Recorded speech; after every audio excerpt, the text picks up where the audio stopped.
No, Yeah, yeah. it's Oh, already yeah. gone. Oh, yeah, yeah. Oh, you're watching it on Periscope and Twitter? Well, I Is it sent it to my sister through there. Yeah. okay? So, oh, we got two on Periscope already. Is that you and your sister? I probably. Okay. Yeah. So we haven't gotten a lot of action, but we only used it like 5 times on Twitch and Periscope. I noticed Twitch always has a problem getting on. Yeah, But there's a bit of a lag, but then it pops on. oh yeah, yeah, I noticed that. So I just wanted. I think I went to Twitch to try to look at it, but I couldn't find anything. Um, What's the crack? I I just saw that, Huh? Melissa. Yeah, We so need to bring I her on the morning show. get her on now. Have her come on now. Melissa, come you on, want to come Melissa. on? Here, I'll send her. Send her a link. Yeah, we should have a guest at least every other week. That'd be fun. They can pop in for a while and hang out. Hang on. Let me. Let me do it on here. Oh my God, I'm having hot flashes. We be walking on water now. That's right. Bruce said. Bruce is the Soulogy clown, man. Have you ever noticed his comments? And Oh, he's a linguist too. He's got like his own language. It's pretty Oh cool. yeah. Like an edit. Okay, let's see. I'm gonna send this to Melissa, and if she wants to come on, what's her name? Melissa. Oh, I like that ad you did, Delia. I just saw it on the storyline. Melissa Dehan, but where is she? Oh, there she is. Oh shit, wrong one. Oh, sorry. So, man, it was a pretty. Like, what were you saying? Keep talking. Like, what were you talking about? Like, it's been what? So it's been like what? For us, it started on Saturday morning a week ago. Yeah, it's been heavy. The energy's been nonstop heavy. And I'm getting feedback from all kinds of people saying that there definitely is something's going on. Even seeing other people that normally don't follow certain things, just know like, wait, this is heavy. So something funny happened and I shared it with Michael when he's like, hey, I'll see you tomorrow. My keys went missing on me yesterday. They just disappeared. So it happens from time to time where there's like fairies or angels. And I was like, okay, I know I have my keys. I know I specifically put my keys there.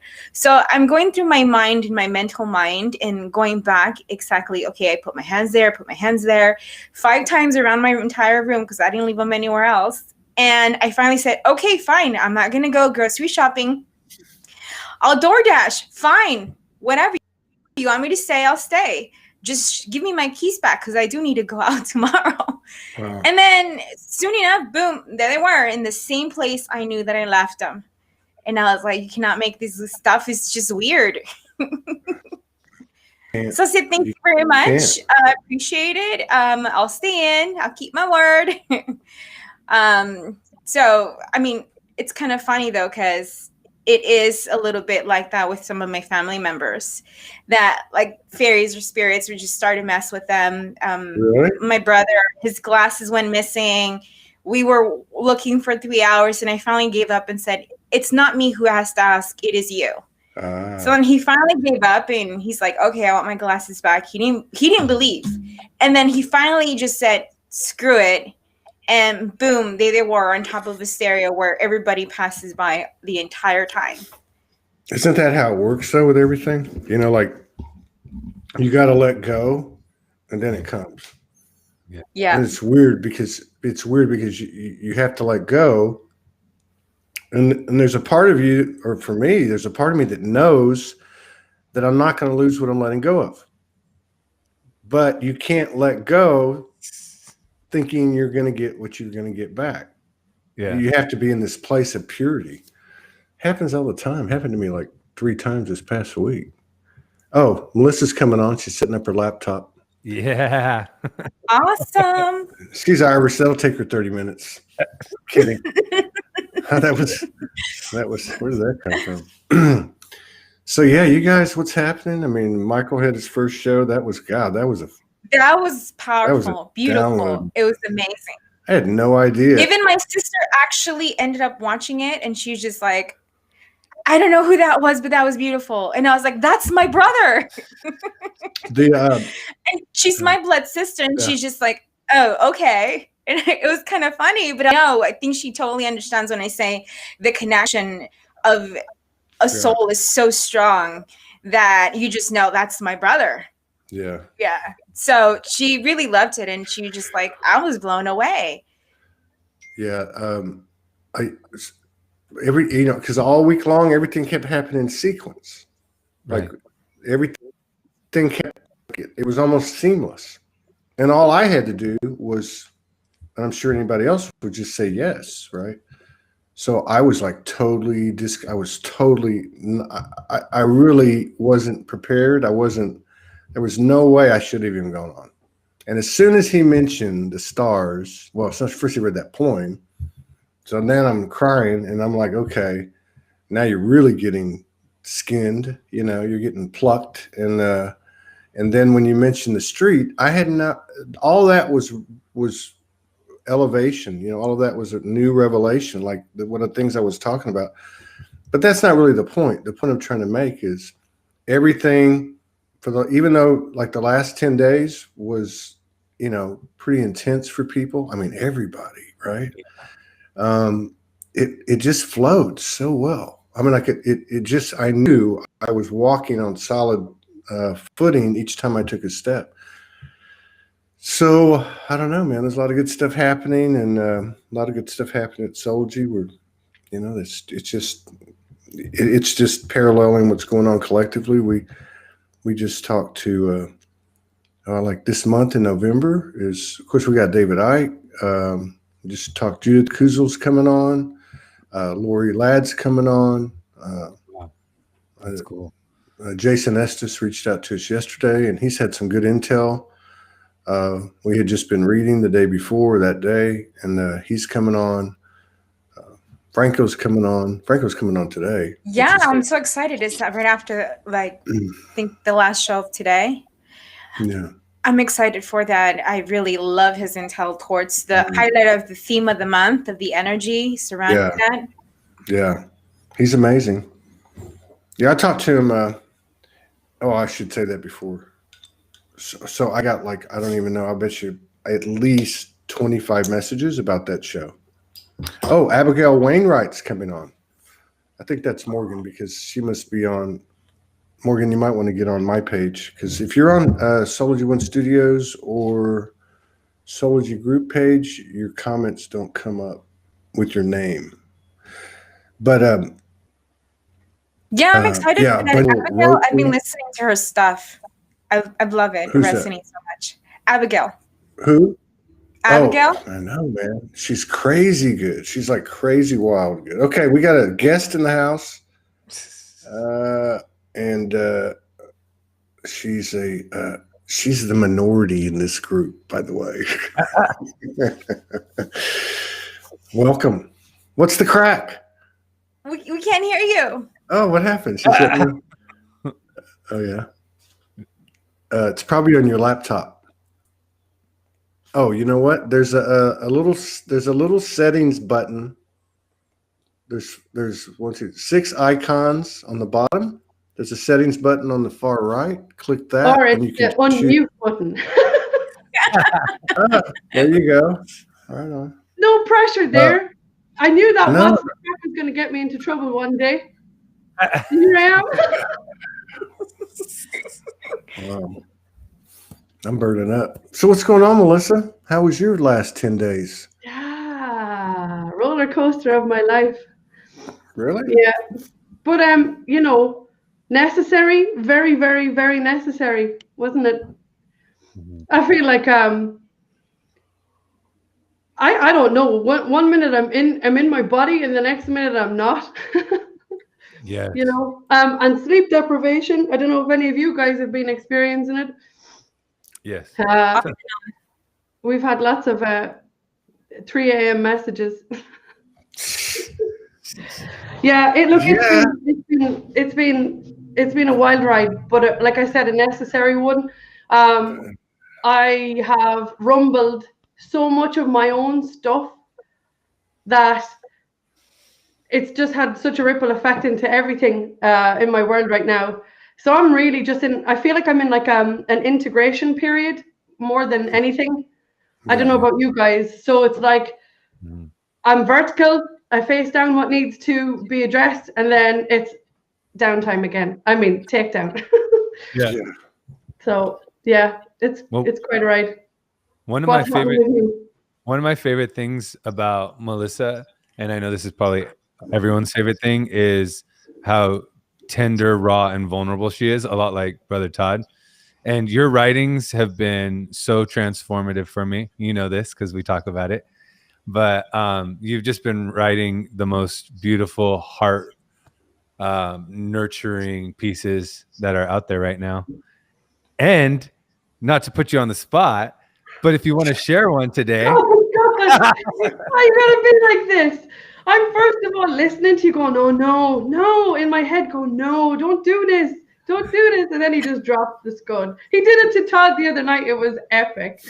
Epic. Wow. What did you do to me? He just love bombed you.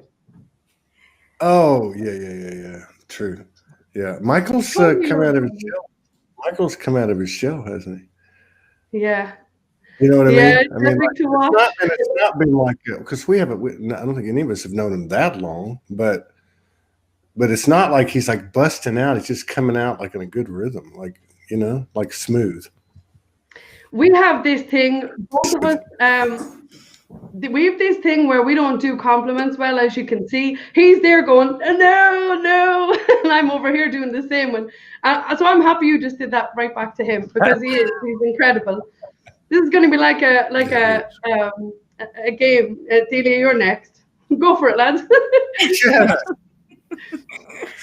Oh man, no, it's you know what I want to say first of all, that this show has done so much for everybody. I mean, the expansion and the push that we feel from Spirit. I know I felt it. I know I talked to Michael about it and we felt it. And it was just like, it's time. And if it wasn't for Todd doing what he's doing each and every moment, a lot of us would not be saying, hey, I'm going to get out there. And it's the energy and it's not easy. Me and Michael talk after sometimes when we're on the show and it's the period after this, we're going to be out. Because it's a lot of integration that we do after. And we always say, and we say, we admire Todd so much because I have no idea how he goes on doing 2 more shows after this, each and every moment, whenever he's on. And me and him are like flat on our backs, so like, oh, I can't. It's true. It's true. All I want to do is eat and sleep after a show. Yes. And then 10 minutes later, Brother Todd's right back on. I'm like, how's he doing it? Well, we have a new. There's been an addition to the process, which is requiring me to expand and reach into my bottomless reservoir of my soul to be able to reinvigorate myself because for the last couple of nights, and it's happened before, but this one will not keep her hands off of me. It's being in a PhD level of sacred sexuality. I'm not talking about traditional intimacy here, folks. I'm talking about something that's mind-blowing. But my God, man, it's like, and I'm kind of making a joke, but I'm not, because it's actually got to be happening around the earth energetically in some way or another, But it is. I will say this: whether it's from what's happened the last couple of nights or whatever, the last 6 weeks, or especially since I got back from Sedona, even while I was there, though, it has become a challenge. It's become a real challenge. In fact, I canceled the show yesterday, which I don't normally do, so that must mean that things are moving faster and faster with our transformation physically. I'm noticing it because there's certain things in my body that happen. A lot of transformational energy going through my body. There's certain things that happen in my body, and I've noticed it's really increased a lot. So, yeah. I've been feeling man. Just the sensitivity and the ability to read external energy is like heightened.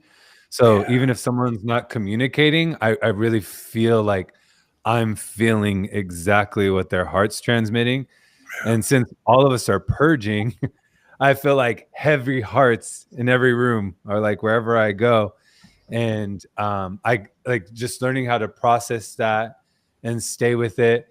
And I think that for a lot of us, since we've been on this journey for a while, we know that the smoothest way through it is just to honor it and to feel it, which is really uncomfortable at times.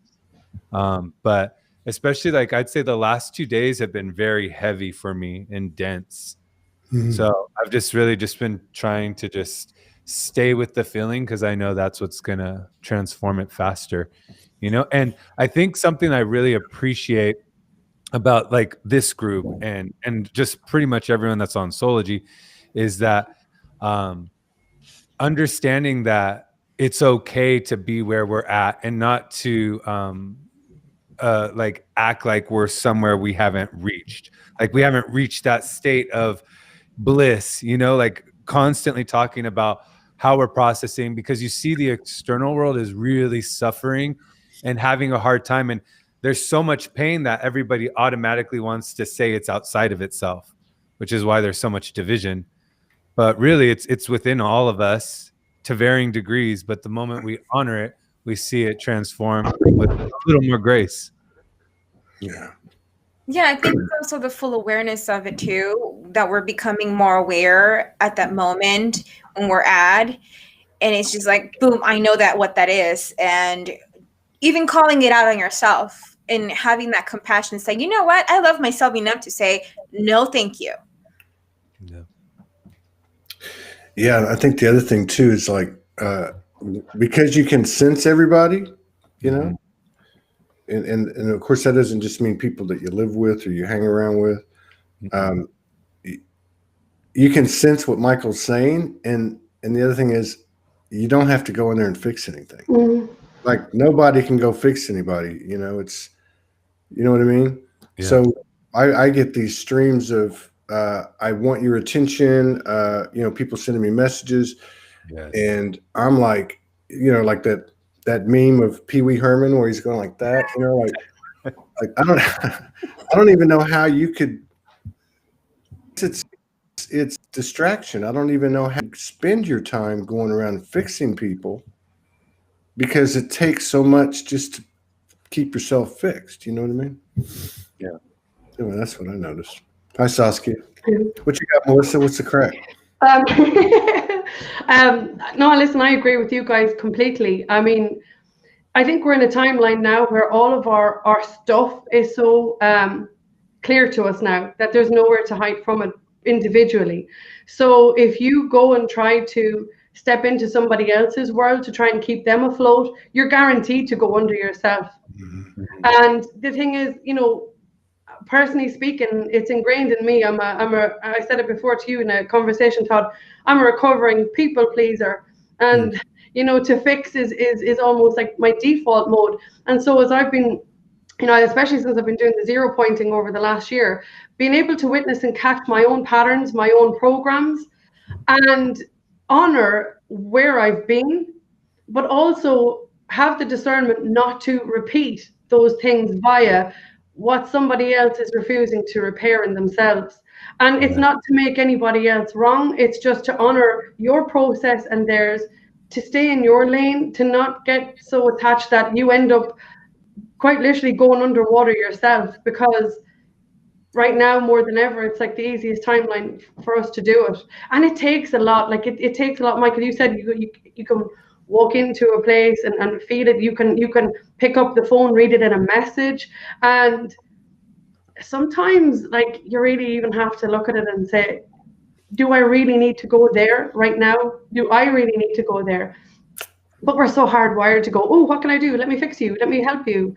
And it's nice, you know, it's an honorable thing. But not do more, because this is such an process now. It's sink or swim, you know. So I'm swimming. Yeah. I've got my rain gear. I've got my. Go on. Sorry.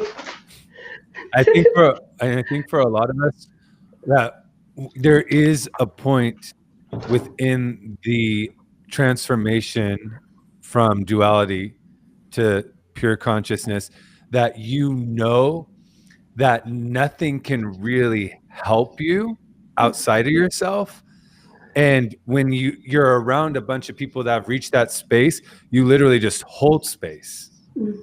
So it's like, well, I'm going through this heavy transformation and Israel's going through this heavy transformation. A lot of times there's no exchange. Like, we're not communicating to one another.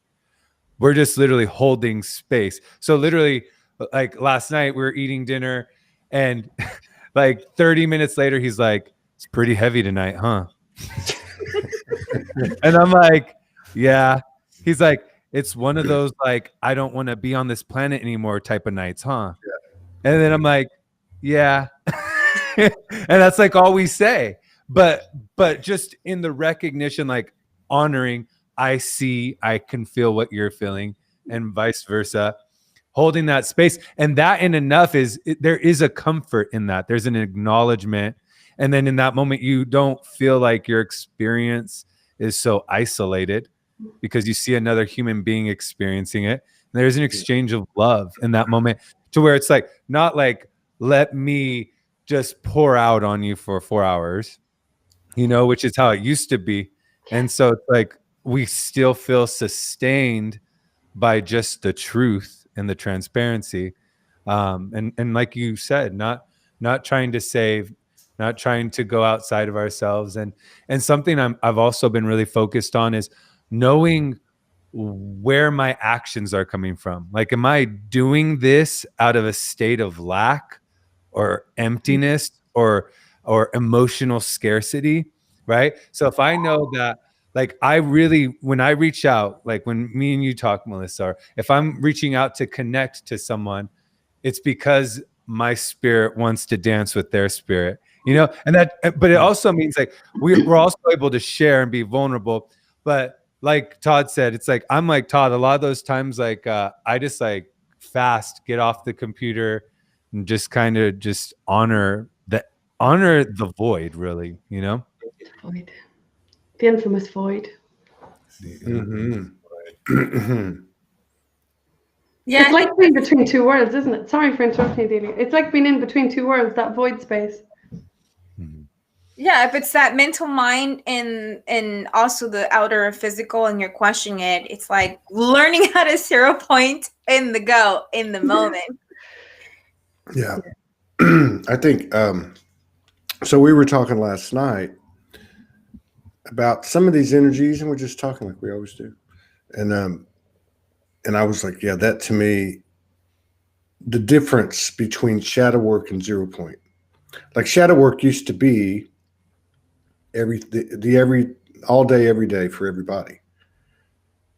As things came up, you dealt with those things, and you brought like very peace to the moment. Like somebody triggered you, now triggered, and then you call up your inner child, and you have this event from when you're 4 years old, and then you clear it, and you're like, that feels great. But it's I think she called it the layers, right?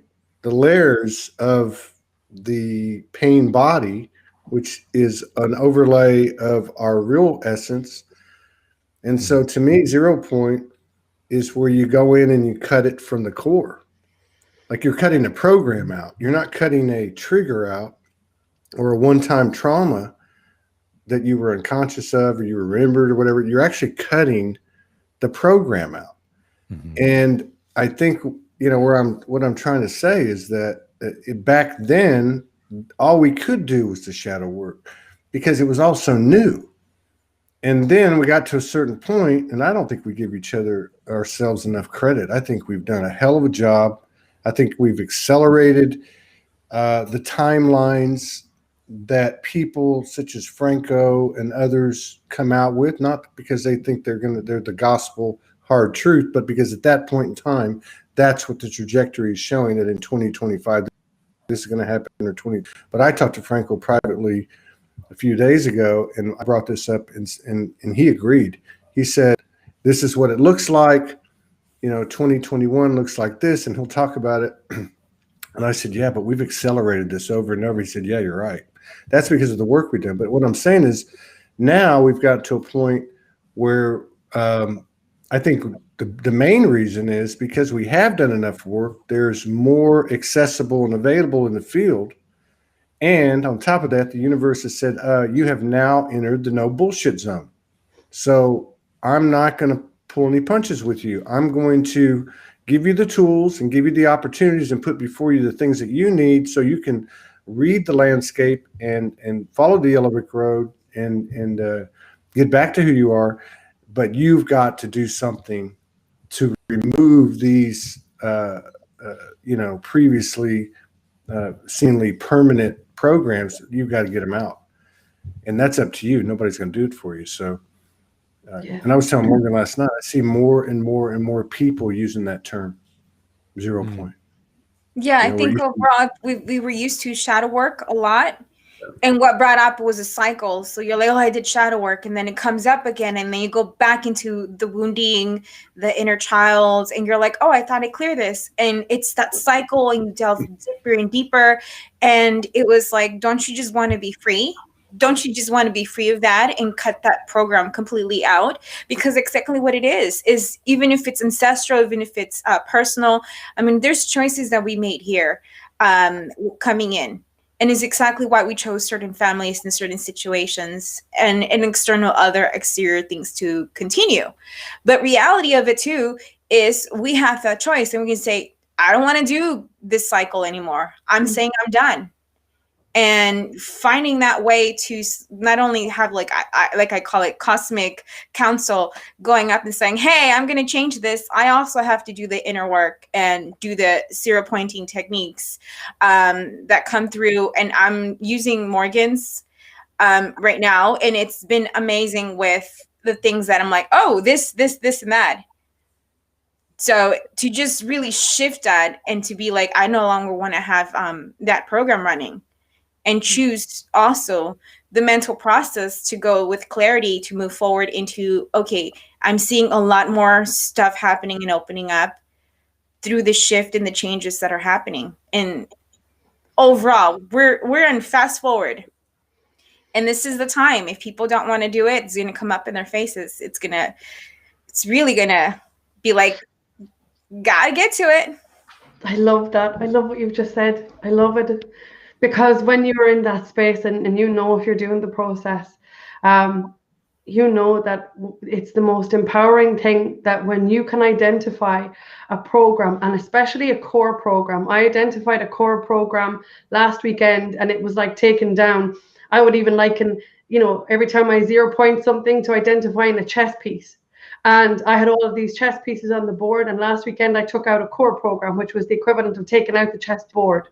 And it's the most liberating thing ever when you can bear witness to something that has been running you from a disempowered place and acknowledge that that's what was happening, to not beat yourself up anymore, like you've just said, but also to choose, to very actively choose not to engage in that anymore, and to realize that you have the power to navigate where you're going to go from there. It's everything. And to Michael, to touch back on what you said a few minutes ago, then, with that clarity of what you have identified as your program, the one that you're not going to give any more time, energy, and presence to, when somebody else is with their pain, you can just be with them, not a solution to them, not a remedy for them, nothing but just your presence. And sometimes that's enough. And I think we've witnessed that ourselves in the things that we've come through. It's everything. I'm really humbled to be able to actually facilitate this process alongside Morgan, because it's completely transformed my life in ways I don't even have words for. I get all tongue-tied and shit trying to explain it. It's an experience. It is. It's not something that you'll learn, but it's something that you will practice over and over and over again, because you will be able to feel the freedom in what it gives you. It gives you back. It gives you the space. Gives you the space to create from the new and from a new level. I love it. I think Go ahead, Michael. No, after you. No. Go. Saying I think that as I've been observing my own inner process, like I was talking about this last night, just the total recognition of what's been simulated. Like this is like nothing else is real, nothing else exists but myself. And that everything here, this planet, this earth, all sentience, all beings, right, are a projected experience for me to remember that I'm the only thing that exists. And I'm talking about the I within, beneath everything. And so what's been happening for me lately is as the body purges, I've been having a lot of my solar plexus and my crown. As those centers are clearing, right? I'm feeling into them. I'm seeing the programs. And as I acknowledge like that I'm the only thing that exists, the programs are moving faster, like in my head, in my psyche, and I'm watching them dissolve. And what's really been cultivated through grace, like all on its own, because of the awareness, is just this holy waiting, this holy patience of feeling this complete and utter beautiful and painful transformation and just no longer in it. So when someone's coming up, you know, when a story's coming up, when a program's coming up, when I'm remembering a trauma, just knowing and seeing it. And when I see it, immediately seeing the gift that I was blinded to at one point. Right. So I'm seeing it and feeling it. So for me, it actually feels like this deep knowing of what's happening and this unfoldment. And now things are just like kind of happening, right? Especially because I finally see it, there's a shift in my reality. Yeah. Right. So that's what I said to Todd on the word when I said, you're emblematic of a threshold my soul crossed. And now the forms that are entering my life are no longer a reflection of my pain, but they're reflecting pure energy, pure light. Right. So I see it no longer as well, it's not linear. As awareness is brought to it, I feel this multi-dimensional transmutation. I feel like I'm just in this spiral of transfiguration, and I'm just sitting there and I'm just holding on tight. You know, that's what it feels like to me. That's powerful. How do you follow that? Yeah. Todd, you're up. All you can do. There's a lot of energy. Whew. Jesus. I can just feel my heart just being like, boom. The raven came into my room. So, Sweet Jesus. yeah. Because somebody asked they'd like to see a show on the zero pointing, Melissa Morgan. And then somebody said, Melissa Hurley said it sounds like ACI, Course in Miracles forgiveness. I just remembered because I went to a few whatever you call it services with ACIM, and I remember when I saw that comment that I was there when they talked about that, and that in my opinion, what I saw and read in A Course in Miracles is shadow work. It's shadow work. It's not ending programming. You know, probably the only thing it does do, what I think shadow work does, is shadow work makes you aware of certain things, and then you remove specific things. But those again are the layers. I think this 0 point to me is a really big deal because it's a physical action or physicalization of the energetic function that we actually have, which is to bring everything to the center, right? But you're actually doing it at the boots on the ground level. You're doing it in your own life, in your own physical body. And the other thing, and Delia and I were talking about this earlier, about something that comes up too, and before the show, and that's that you see immediate results. Like, it sounds crazy, but it's like you see physical things occur in your life with yourself and mirrors of you, which the mirrors you would think you have no influence on. The events, I'm talking events, people, different things like that.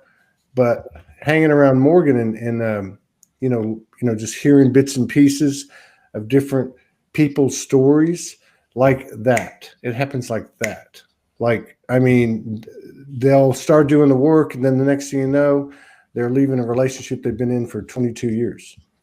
And they're meeting someone a week later. Or they're like Melissa had a thing where she you went off on a like 2-week thing, vacation or something, and you were doing zero pointing, and you came back and you went from the worst section of your job to work into the best one, right? Yeah. You know what I mean? So there's all these things happen. It's crazy because to me it's such a menial, I don't say menial, but like it's just you can't cut any corners with it. So it's very, very almost tedious. You have to be, I think, in the right frame of mind. You have to go into it like anything to get what you can out of it. And what I'm saying is there's a huge contrast with that real 100% human involvement. And then you get these, what I could term as non-physical, the unseen hand of providence, moving stuff around in your favor is a direct inverted relationship. You do one, the other one comes. Or it's, I guess, a direct relationship, and that's what fascinates me about it. You said there a second ago, Todd, you just to say, you feel that sometimes you might have to be in the right frame of mind to do it. When I started zero pointing, the frame of mind I was in was I was so sick of my own shit. And there's no other way to say that. I knew I had done the shadow work. I knew I had tried to improve my life in so many different areas, but something kept repeating. The same energy kept reoccurring, and I didn't realize that it was as simple, and it really is, as accessing all versions of yourself. And Dina, you probably have been witnessing this if you're doing the process as well. I think, Michael, you're already doing it organically in Dreamtime right now. I've said this to you.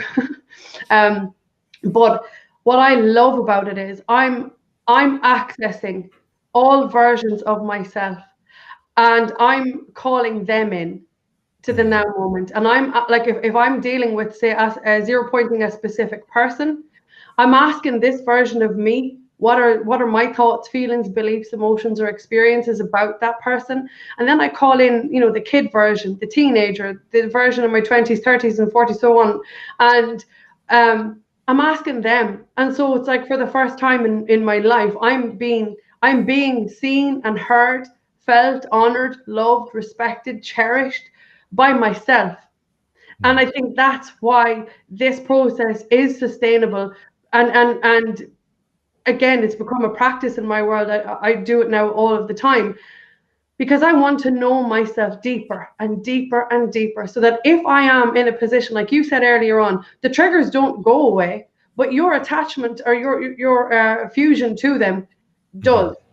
And then in the space then where you're put back in on a minefield where you could have a million triggers, if they're not active in you, then that's game over. And when you are clear, when you are clear in yourself, like somebody could say something that would really have gone through me, a year ago, and I will have the capacity and the discernment to witness what it is that's active in them as I'm speaking to them, and know at that point to stand back, to hold space, to remove myself, whatever it might take. And I think that's what's been a huge gift in this. It gives you something that you never had before, but this is something that's viable and sustainable for the rest of as long as you choose to use it.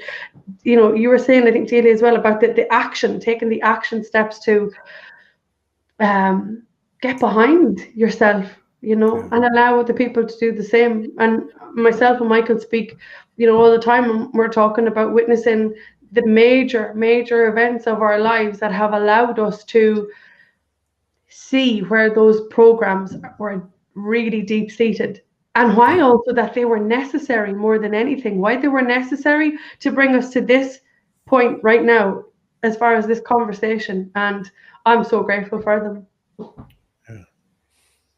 Yeah, it does. When doing that, that's exactly what happens. And the information, the emotion, and everything, when doing it, it's just like, oh, okay, I get it.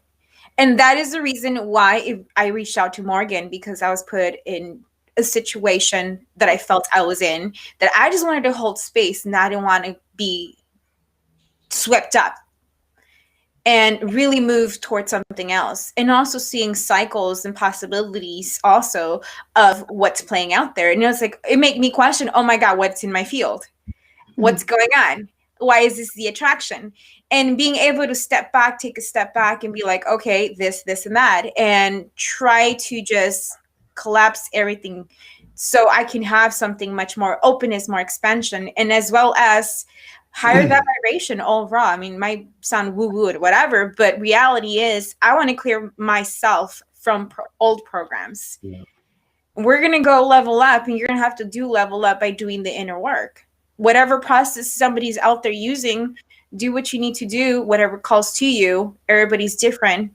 But in the end of it is we're just going to dial up. Yeah. I tell you what else I like about it, because I have a real hard time with traditional light worker starseed modalities, and like, even like basic meditation and yoga and whatever, so a lot of the modalities that I've been exposed to, there is a lot of woo-woo, right? Mm-hmm. Which is okay, right? But it kind of in its own way disassociates the human. Like, it makes the human feel small. To me, this is me, right? Like, so if I'm going to go up here and play in dimension, I get that, and I can see myself doing this, or I can see a vision of me doing that, and that's all great. But what I like about it is, because I'm very much boots on the ground. That's, why walk, nature, things like that. But this takes your involvement. It takes your involvement. And it reminds me a lot of the streets energetically, because as I was telling Michael the other day, there was a lot of walking. There was a lot of walking because I knew if I was walking, so that here we go with the exercise of spending time. And that would seem crazy to spend hours and hours and hours making lists. And I remember when I first got introduced, and I said, God damn, this takes a long time. And she'd be like, well, don't you think you're worth it? I'm like, oh yeah, exactly. So to me, it's you're totally involved. You're not putting yourself in the hands of a practitioner. You're not, you're doing the work yourself, right? You have a guide, you have a guidance, and you're doing the work yourself. And to me, that makes all the difference in the world. Now, it's a double-edged sword, because you got to get off your ass and do it, number one. And number two, and this is what helped me in the streets. This is why I say energetically it was very much the same thing, but I didn't understand that for a long, long time. And that is, you control the level of honesty. That's like the biggest thing for me, being honest with myself. Yeah. And I thought, even my experience on the street and my own communion with the universe, I thought I was pretty honest, right? I thought I was as honest as I could be. I mean, for Christ's sake, it's a daily thing, an hourly thing. But then you have something put before you that is a template for expansion through the honest introspection that you take yourself through. Name your failures. And you start to make a list that you think is 10 or 15 or 20, becomes 90, 100, 125. I talked to someone about this the other day. They were asking me about it, the 0 pointing process. And they're like, so I do this, and this, and I'm fixed. I'm like, no. Like, they're like, well, how does it work? I said, well, what happens is you start making this list and things start popping up in your head. And it could be a feeling in your body, like that's releasing some somatic pain or something. It could be a memory. You could start thinking of something that you could remember things, and it's like, it is, it really is. So yeah, right on. So, what else we got going here? This thing about what about this thing about? I started to write something about this since Michael's got me inspired now. I'm just gonna have to work on my voice. Your voice is There's so the whole thing with the have tos and the need tos is what's jumping out at me the last week as I try to expand myself from what I'm observing in the collective. That's one, and then the like, in other words, people saying you have to do this and you need to do that. I'm like, who the fuck are you? Like, who are you? Right? I mean, who am I?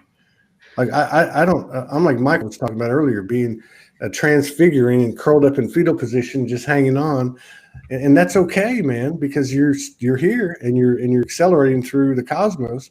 But the other thing is, and I just have to say that part of Soulogy, I remember writing the words back, whatever it would have been, 8-9 years ago, as they were channeled into me. I think they're still on the group page, and it's it's creativity, spirituality, and spiritual activism. And I've always wondered about that because I first looked at that, and I was radical when I first came out. But over time, you soften because you realize you're feeding a monster. But I think spiritual activism is being direct and being honest now. That's what I think it is. And calling a situation out, identifying an energy for what it is from the core of your soul, just like the inspirations that come through and the modality, different things that come through.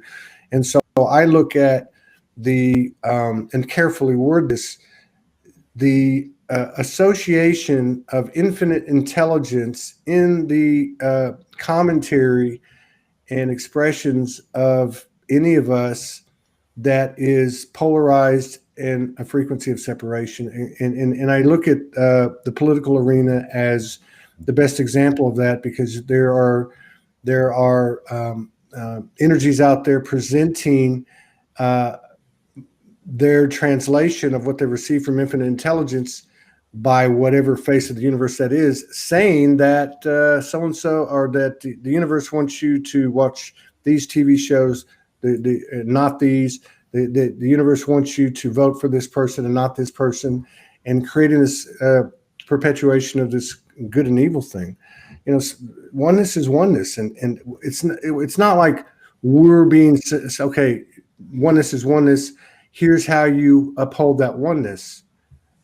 So go get to work. It's not like that. It's like oneness is oneness. Now you guys go prove it. And I think a technique such as 0 point on an individual level is one way to get there. And I think also the other way to get there is to be very aware of what we identify ourselves with in terms of the degrees of separation that come with it. So I don't know. That's what was on my mind as I started this week off. And I don't have an answer, but I think it's good that it's out there, and I'm anxious to talk to some of the people coming on in November, including David Icke, about these issues, in respect to where does the I am soul, where does the human stand there, with that. Yeah, I love. Yeah, I think within the purest state, which we're all transforming back into the essence of creation, all identities are neutralized and transmuted. So you're right. I think that the biggest macro expression of the death of identity is in politics right now. But that expression is literally saturated throughout the world right now. And you can feel the energy, especially here in the US, like you feel it, like you feel that tension. And one of the things that I just look at is, right, because there's like attachment is bound by energy, and we're moving into an infinite state that language will become obsolescent. So when you see people still identifying heavily, you're able to honor that they're a part of sending out an energy wave that's triggering, right? And it's ricocheting everywhere, but you also can still feel that it doesn't feel like grace. It doesn't feel like mercy. It doesn't feel like when you express to us in holy tears what it felt like to live underneath stars, right? You're expressing grace to us, and you can feel the frequency. It's opening and it's expansive, and it makes us feel a part of something unnameable. When you see what's going on in all of the like crosstalk and the schismatics, you don't feel love. You feel arrogance, right? You feel one-upmanship. You feel belittling. You feel exaltation. And all of these words were created to capture frequency. And what we're trying, not what we're trying, if we honor, is if we sit and we're still, then we're going to honor the transformation. Because if you still separate yourself from anything, you're not seeing yourself as the one. And that's the whole point, right? Like oneness isn't conceptual. Oneness isn't something we just write like we are all one and post a meme. Oneness is the expression of this spirit entering the wounded soul as the divine masculine and divine feminine principle re-enter union so the soul can house the spirit, which Saskia and I were just talking about that the other day. And that's the union. And right now, it's in honoring. If you still feel a desire to separate yourself, if you feel a desire to be affiliated, right, in any form, nationalism, patriotism, if you're a Christian, a Muslim, a gay, a Mexican, if you still feel that, right, and you're feeling convicted in it, like we said earlier, conviction is obsolete, right? Identity is obsolete. And if you can just recognize that conviction you're feeling is the charge of unconscious attachment, and you're bound by energy that's circulating in your psyche, formulating thought, and being released into the physical, we are becoming formless right now. We are becoming formless. And if liberation is what you seek, move into your pain and stay there until you become love. You know? Mic drop. That's the gift of separation, isn't it? It brings you back to that oneness. And it brings you in on the journey back there, your observation of what are your perceptions of all of these things and where are they anchored. I love it. God. He's just like, I know. it's like the voice of God. He's like the voice of God. Yeah, I've told him to at one point that I've seen an image of him and his, regardless of what happened to his brain injuries, is that portion, that moment, however that happened, when you were there, you're having it being downloaded with so much mass consciousness that when you speak now, you speak with open heart and everything else. You just like, boom. Yeah.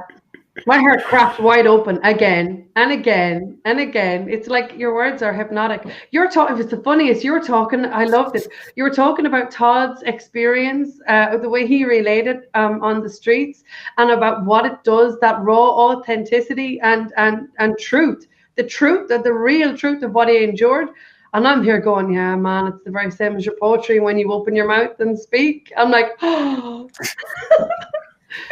But it's brilliant. It's brilliant because it gives different vantage points for everybody, doesn't it? Like, I mean, I there's aspects of Todd's story that I resonate and everybody's story that I resonate with. And it how do I say this? It nourishes my source of connection to all of the extensions of me out there. Not, as you said earlier on, Michael, not from my pain, but from the love of who I am. They're all around me now. The people, and it's awesome. Yeah.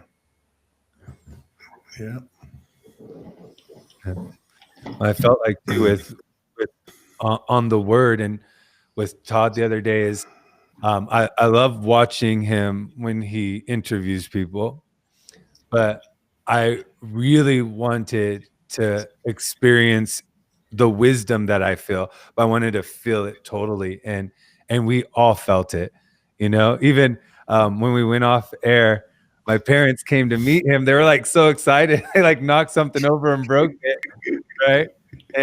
But in feeling that, and I know you were in such a flow, right? Like you were flowing and the energy was just moving through you. And but I feel like not only through words did you paint a picture for us.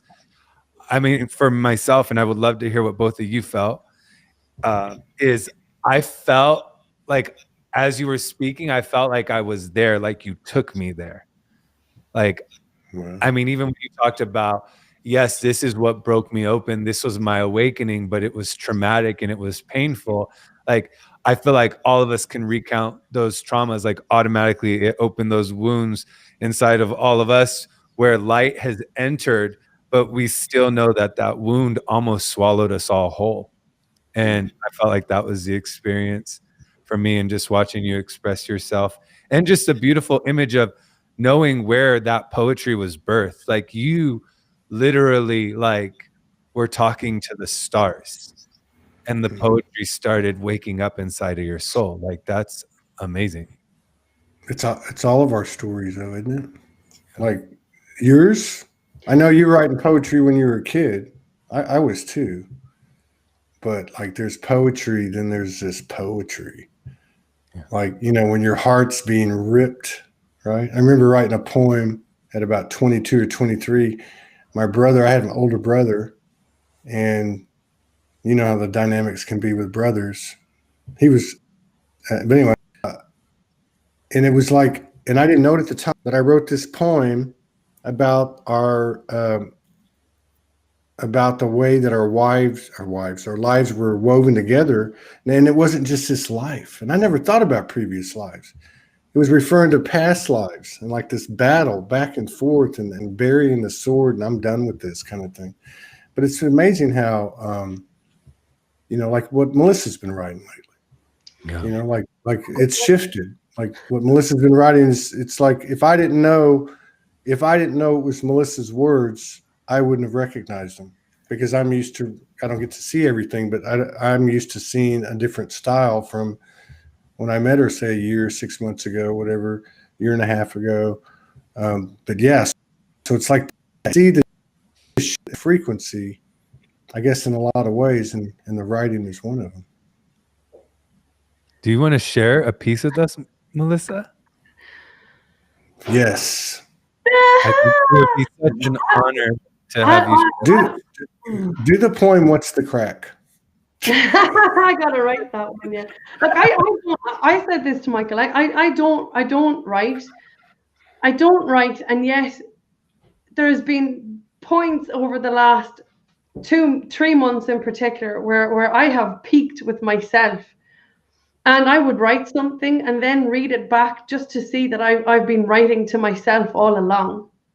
And I'm at a place now where I don't even understand it myself. I put it out and it's received as somebody else's. When I listen to Michael, for example, he's speaking for me. When I listened to Todd the other night, it was the same. Him, you know, when you told your story, it gives me permission to you know, allow my heart to crack open as well. So I'm sick of hiding from myself. I'm sick of staying quiet and stuff. I really am. And at the same time, Delia said it earlier on, the vulnerability that we feel when we put ourselves out here while we're going through these shifts is off the charts too. But yes, to answer your question, I will, but only because of that exact thing. I want to break through my own barriers. So there's no better place to be vulnerable than in the safe space of you guys. So I've never done this before, Michael. Don't worry, I won't tell everyone that you're a beautiful singer too. Oh my God! Did you sing for Michael? You sang for Michael. I don't talk about the war. I'm really going to have to work on my Michael voice so I can get the things that I want. Will you sing for me? Yeah, well, okay. So you have him say that to you, and then you stop. I guarantee you'd start singing in 2 minutes as well. I know I would. You guys are I opening know my I throat wish. chakra. That's how Melissa says it, throat That's chakra. right. You should hear him Who trying says to that? saying what's the crack. Melissa Funny. says throat chakra. I love it. Yeah. God. Okay, look, I'm just going to read what I wrote 2 nights ago in the middle of. I actually did this. I did this in work. I wrote this in work the other day. I just woke and wrote, and I'm not even sure where it came from, but God, can you not read it in your voice? No. Your voice is nice. You read it. Yes. Let go of the need to fix things. Let go of the need to speak. Let go of the need to salvage the things that are crumbling beneath your feet. Our paths are paved with choice points. They always have and always will be. For each soul to journey home upon, making decisions, often being our greatest feat. But it's not your job to hold anyone. It has never ever been the case that you are responsible as you witness them now falling to their knees. Surrender to your journey now. Surrender to your dreams. Resist the urge to leave claw marks on the things that are trying to leave. Your life is happening for you. The love that you are is trying to lead you back to where you belong now, deep within the center of your being. Surrender. That line I wrote about the resist leaving claw marks on the things that are trying to leave. Yeah. I have a lot of claw marks in this world. Wow, that is one of the most powerful pieces I've heard. That is beautiful. That was powerful, yes. Thank you all. That's a double whammy. Put me on the spot today. First showing up here and then doing that shit. Well, I appreciate it. Thank you. That line, Melissa, when you talk about everything was happening for us, right? Leaving the old paradigm where we were saturated in victim consciousness and we thought everything was working against us, and then shifting into this paradigm where we realize that everything was always just in favor of us and our remembrance, right? You referenced that in the poem. What point or like what experience do you remember definitively the opening of that realization? Wow. So the realization of the multiple times I've left claw marks on things, is it, or is that what you mean? I'm in it now. Yeah, you're in. I'm in it now. In my whole life, I'm in it now. I'm trying to let go, and my heart is breaking into a million pieces with a situation that I'm currently experiencing at the moment. And I'm trying to let go and I surrender. I'm trying to honor my process and others, and I am at the same time. I described it. It's like seeing out through two different eyes in my life, where I'm witnessing. I have this deeper, really deep knowing that this is all happening for me. It's all happening for you.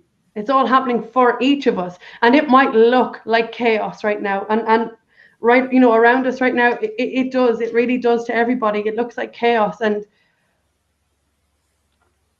to trust, because I've gone through so many different things in my life where I can say with my hand on my heart, like literally here, I have left claw marks on things that I wasn't supposed to. I was supposed to always just let go, and in that place of surrender is where we return home to ourselves. And when you feel at one with yourself and in that space of peace, this isn't to trivialize anything that's going on, but everything is okay. Mm-hmm. In that now moment, everything is okay. And that's where I just try to return to all the time. Sometimes, I'm there literally holding on for dear life, and other times I'm sliding in. Just going with the flow, really, I guess. I don't know if that answered it. I don't know. I read a beautiful quote the other day, and it said, if it comes, let it. If it goes, let it.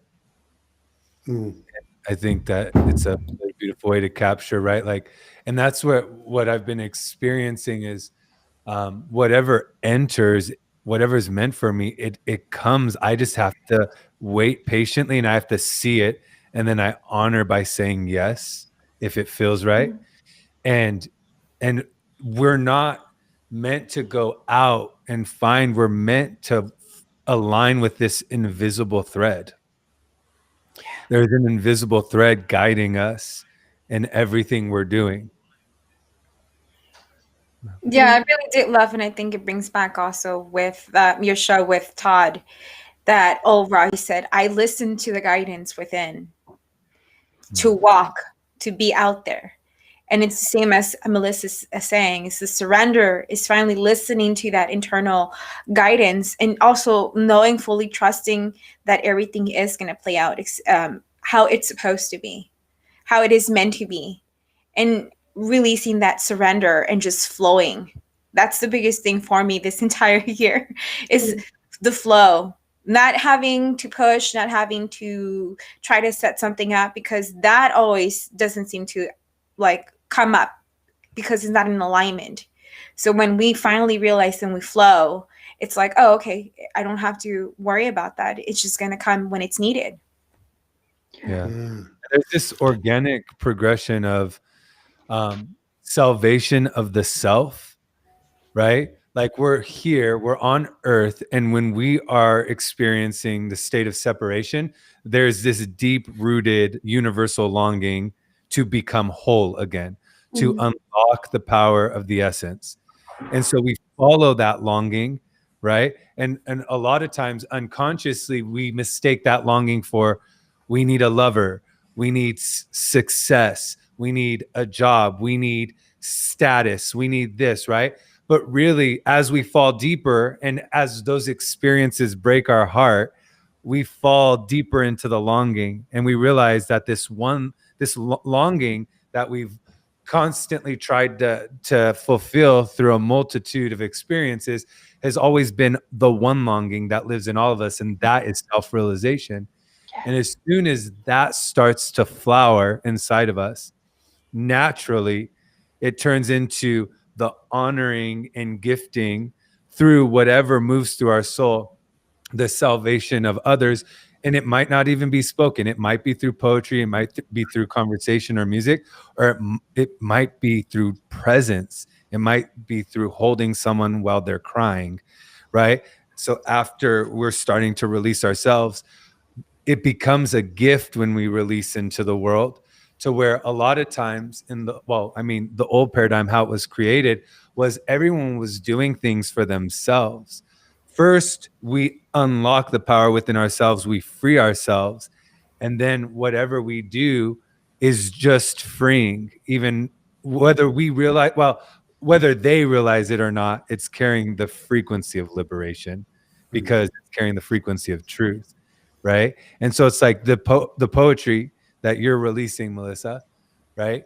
That in itself is liberating because it's carrying the frequency of truth. And we understand, right? The moment I was reading it, I just started crying because whatever lives inside of me that's wounded is remembering where I'm still holding on, where I'm resisting.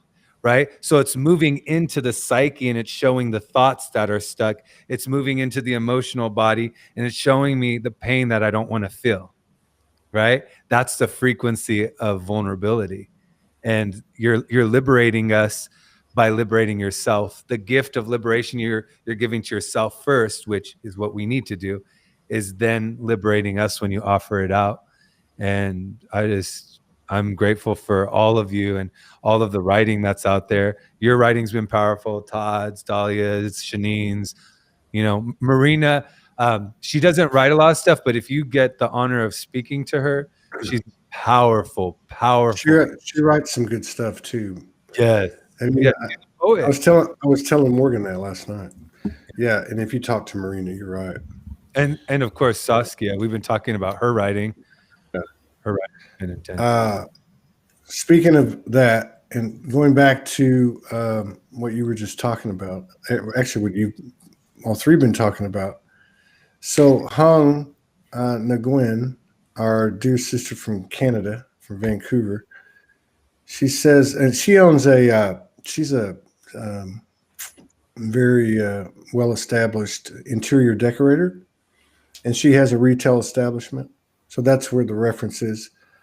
But energetically speaking, listen to this. She says current energies definitely do not support fixing or limitations.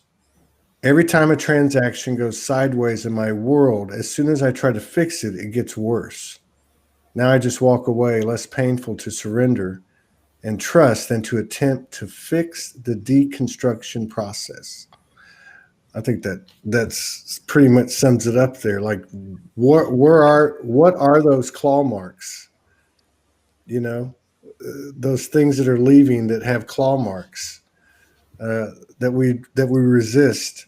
You know, it's the deconstruction. It's the parts of us that are dying. For every part of us that's being birthed, you know, the birthing. For every part of the birthing, every degree of the birthing, there's a degrees of dying.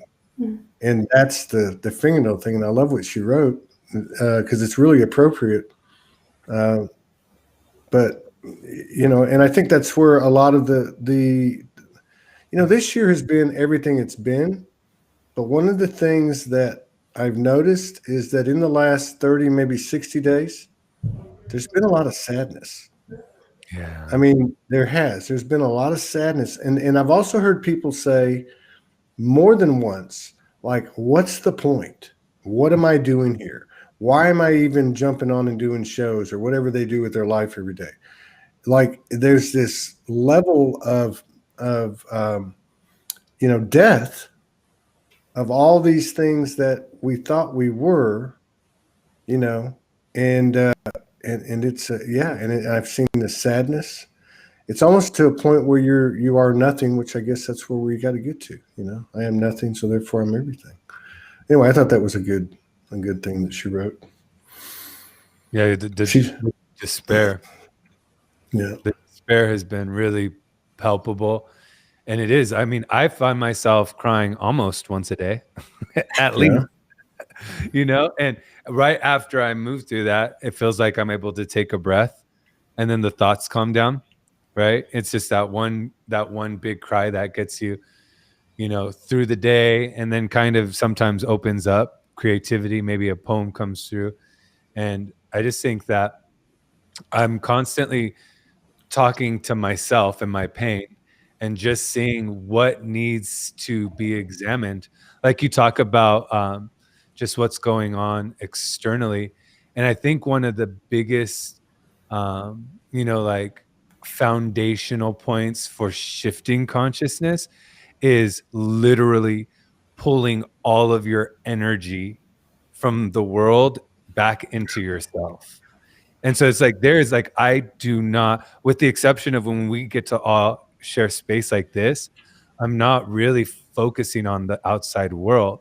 Like, and if something bothers me, immediately I turn inside. Like, cause I'm like, what is this telling me about myself? Mm-hmm. Yeah. Yeah. Can I just say, you know, you spoke about the sadness and the things that are dying. For me, this is just my perspective. For me, my sadness, it's the programs that are dying. When the programs are dying, my sadness rises, and I get to witness with huge compassion my journey, and all the understanding that with death comes rebirth. And at the very same time, the excitement for what is being created in our worlds right now, when we let go and when we let God. So, yeah, let it die. The trees are about to show us, in Ireland anyway, how good it feels to let the dead things go. That's the only way we can rebirth these things. Yeah, I think that's pivotal, especially towards the end of the year that we're all feeling. It's that flow of energy of letting go, of seeing the shift. But I also know too, it's just like where you put your energy and your focus. It's like, I know that things are going to get better. I just know it. because that with all that, we know that we're divinely always guided and fully trusting and having that faith in the universe and all things in alignment, that it will bring all the people, all the things and situations, places and things with ease and grace in everything, however that presents itself. And if it needs to shake up and if we need to have our rug pulled over under us, it's going to be done for a highest purpose. Even if it's scary, even if it's sad, it is going to be for us. Everything's always happening for us. It's not conspiring against us. Yeah. Yeah. Yeah. Yeah. I love that book, Alchemist. He says that, like, have you read that? Oh, that's on my books. I think I've read it. I listened to it on audio too, like 5 or 6 times. Yeah, me too. I love not 5 or 6 times, but I have heard it. Israel and I love that one. We were just talking about that the other day. That's a powerful coded book. Yeah. Yeah, it is. That the universe conspires with you. That to me is the number one message in that book. And I think that's what we're doing. And I love what somebody just wrote here a minute ago, that this fractal, this collective, our Candace, I should have known, Candace Co. Our entire fractal is doing this ahead of humanity. I know that there's, the whole thing about creating strata, in society or even in the soul community, but it is what it is. And I do believe that there is a, and this is why I'm really excited to be talking to David Icke, and also as we bring Abigail Wainwright is coming on. Like, what is that? You know what I mean? Like right behind him, and then Judith Kuzel, and so that mix, Lori Ladd, that to integrate the what we call Lightworker Starseed community, the one that Candace is referring to, with what is disclosure and conspiracy communities. Like, what's going to happen when we start to mix that stuff together? And what is the basis of those platforms? Is the to me, the basis for it is, and I'm not saying this is the top reason it should be, or but what I'm saying is that it's because we want to make a better world, because we want to have a better space for ourselves as human beings and for our brothers and sisters. So it's going to be interesting to see this mix and have a dialogue where, to me, it's like zero pointing, right? It's like examining each belief system and the conviction that a person has, and to me, it's going to be like humanizing it and bringing it down to why is any of this even important? Like, because I am soul. And what does that mean to you? And if you are eternal, why is this bothering you? The more that I would read stuff in the disclosure and conspiracy arenas, which I totally value, the more I realize that, hey, because again, I try to simplify everything. What's the bottom line here? I'm past this whole thing that it's us versus them. I know it's the you, me, we, and it on both sides. We're here. We're conscious all the time. So how does the game work? Well, the game to me works. Anything put out there is meant to present duality. Yeah. It's meant to divide. It's meant to separate. So if I'm going to thrive and master this game, then I know that.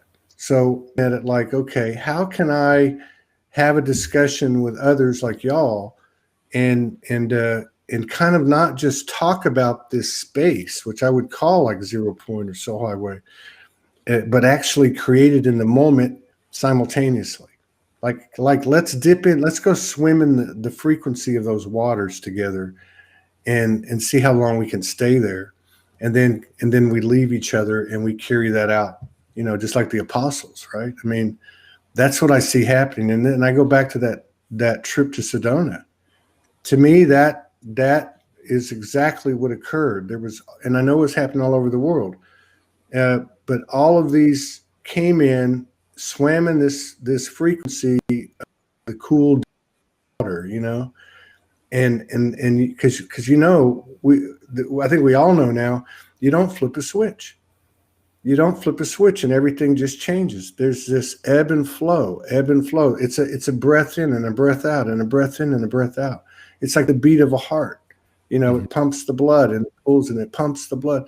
So I think that's what I'm seeing happening in the field, is that we are staying longer and longer and longer and longer, and we can facilitate that and accelerate that.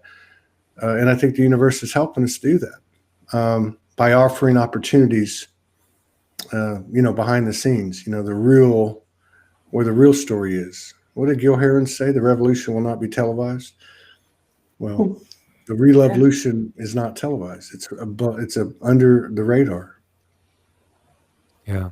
I think what that brings up for me is like honoring when we're able to see the variation in frequency, right? And frequency and how it's governed within each form.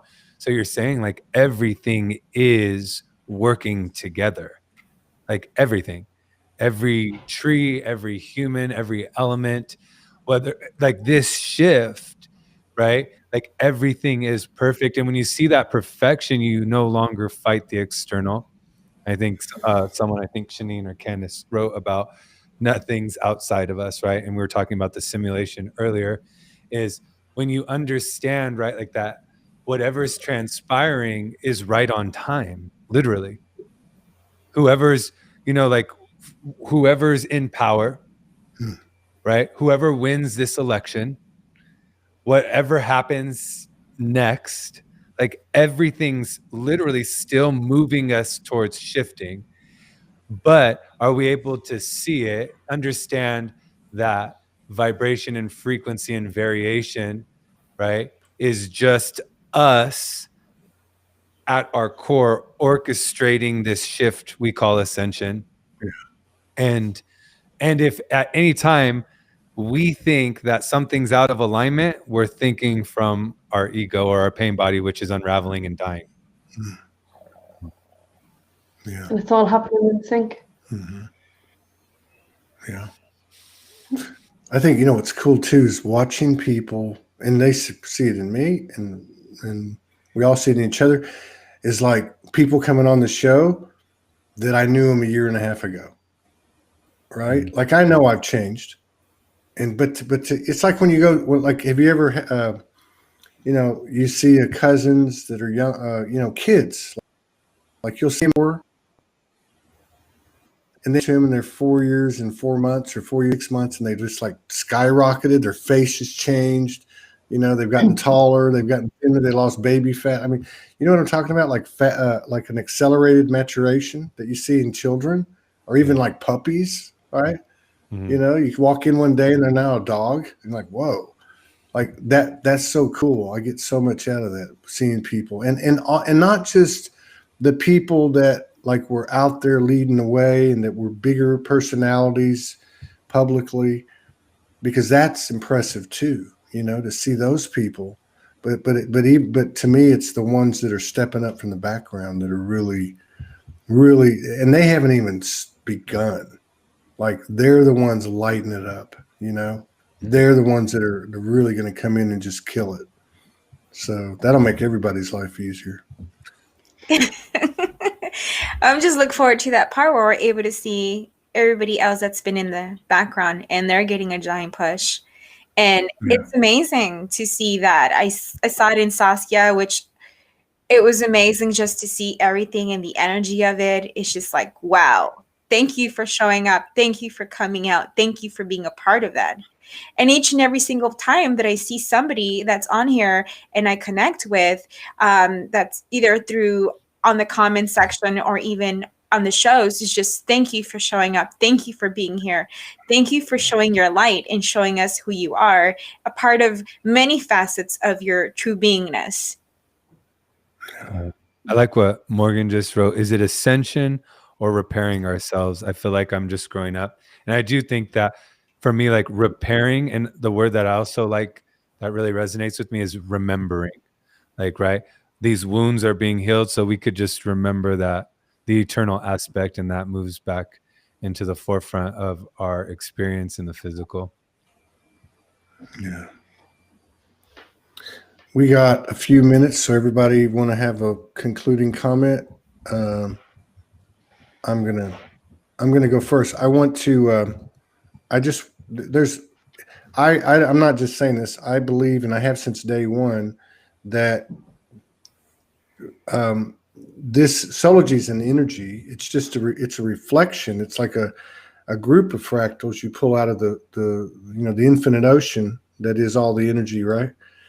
And it's the same thing, like Rumi says, the ocean's in the drop of the ocean, whatever.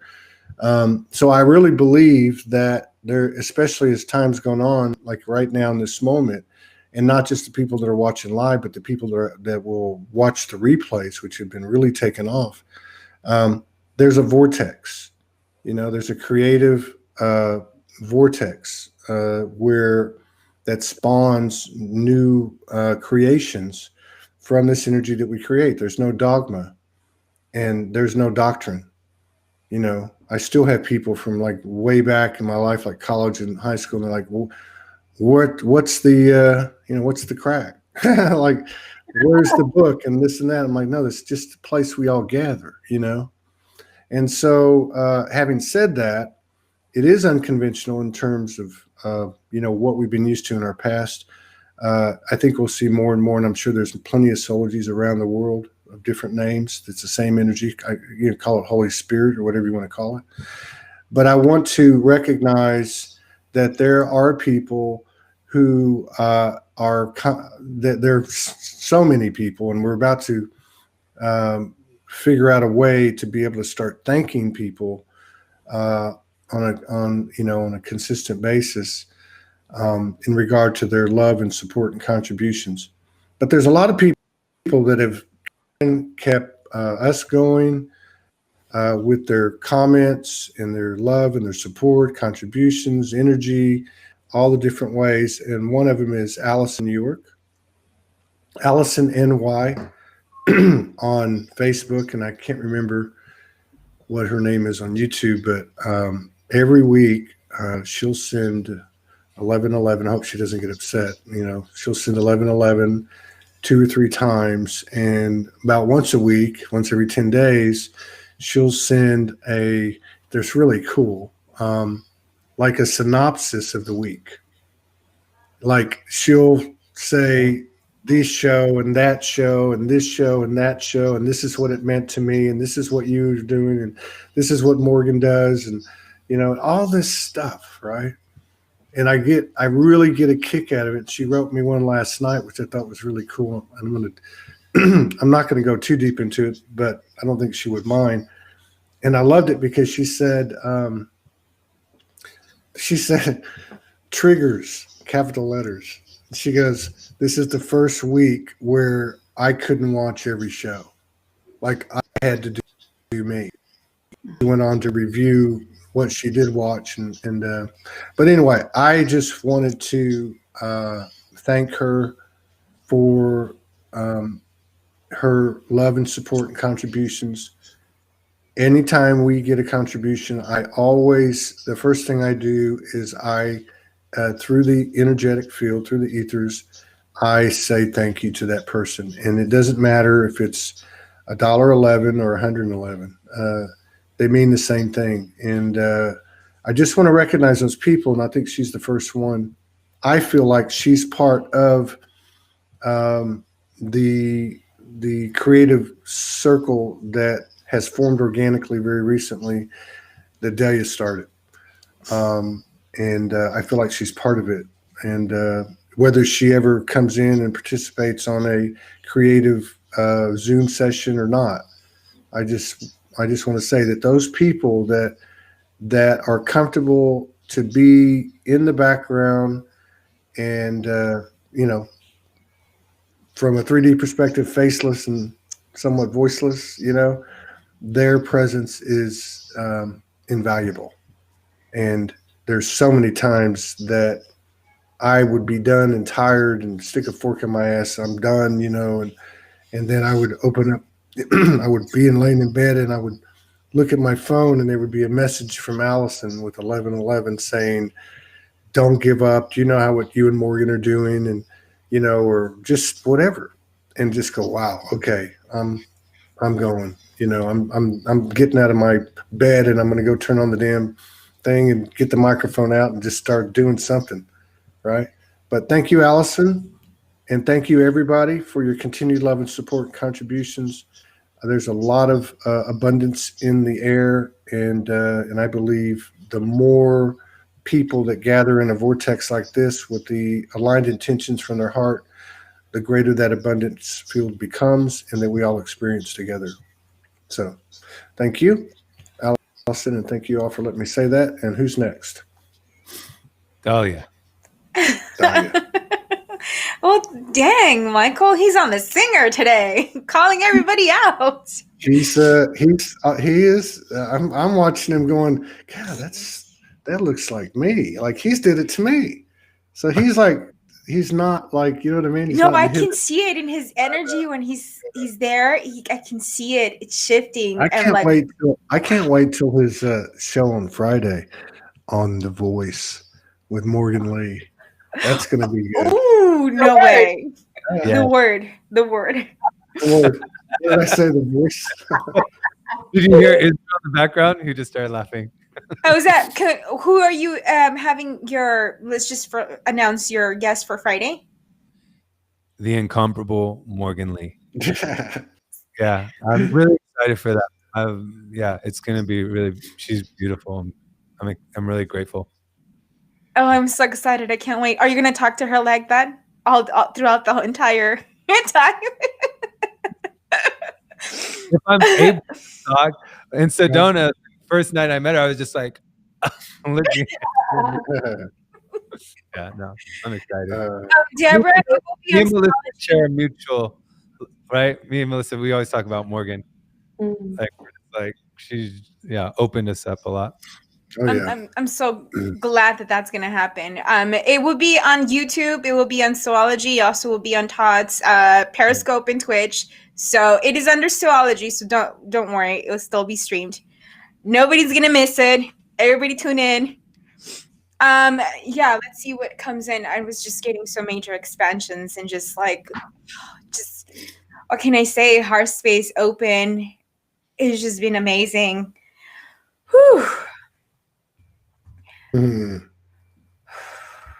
Yeah, I mean, I'll just share a poem because there's just so much stuff going on with light language that I can't pull it in right now.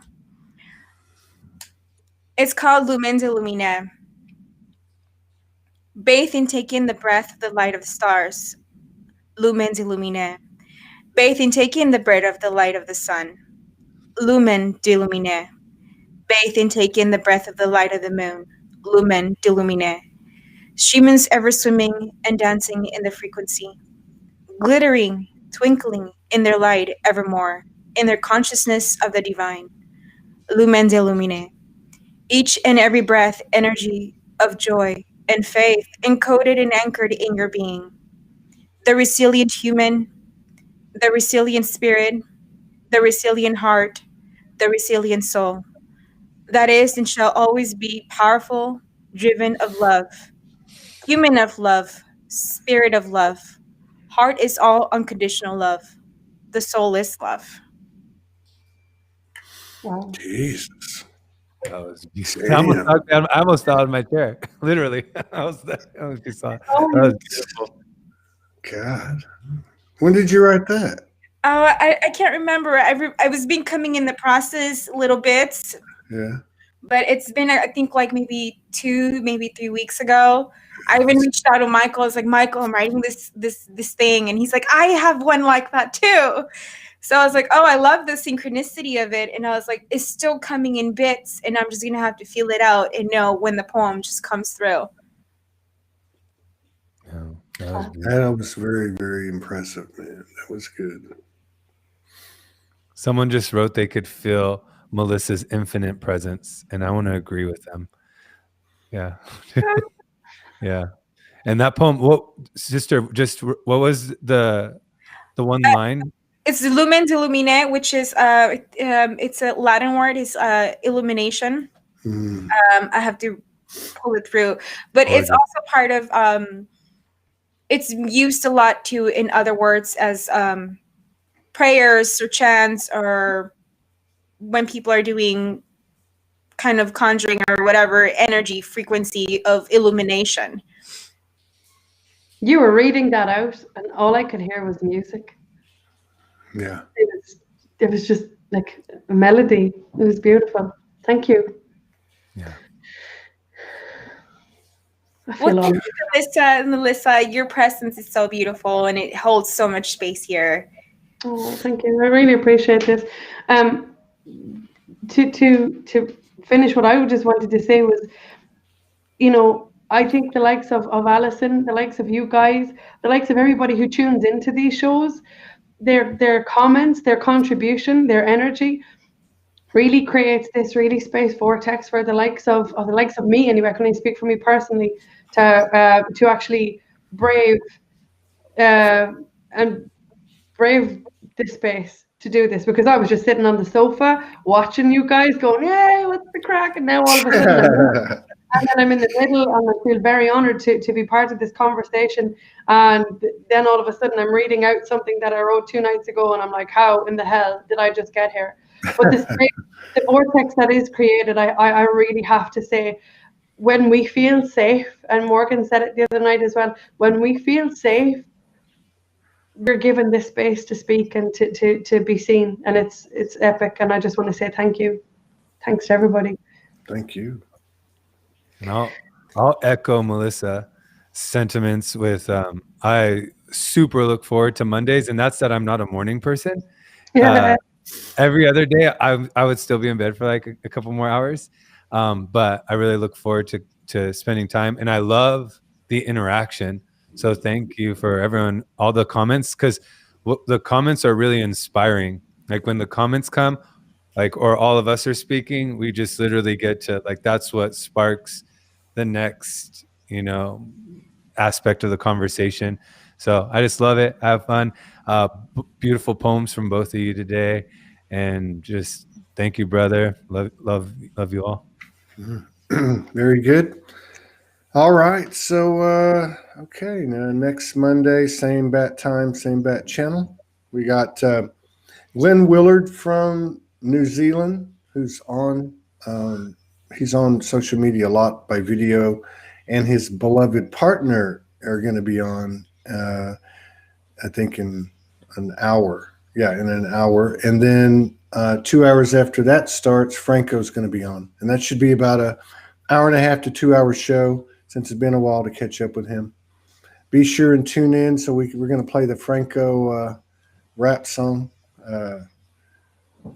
by Parliament, We Are the Funk. And Franco's dancing. I don't know if y'all seen that video, but it'll be we'll be playing it as the intro. Anyway, all right. I love you guys. Thank you so much. It's good to see you, Melissa. Thank you. Melissa. All right. Y'all take care.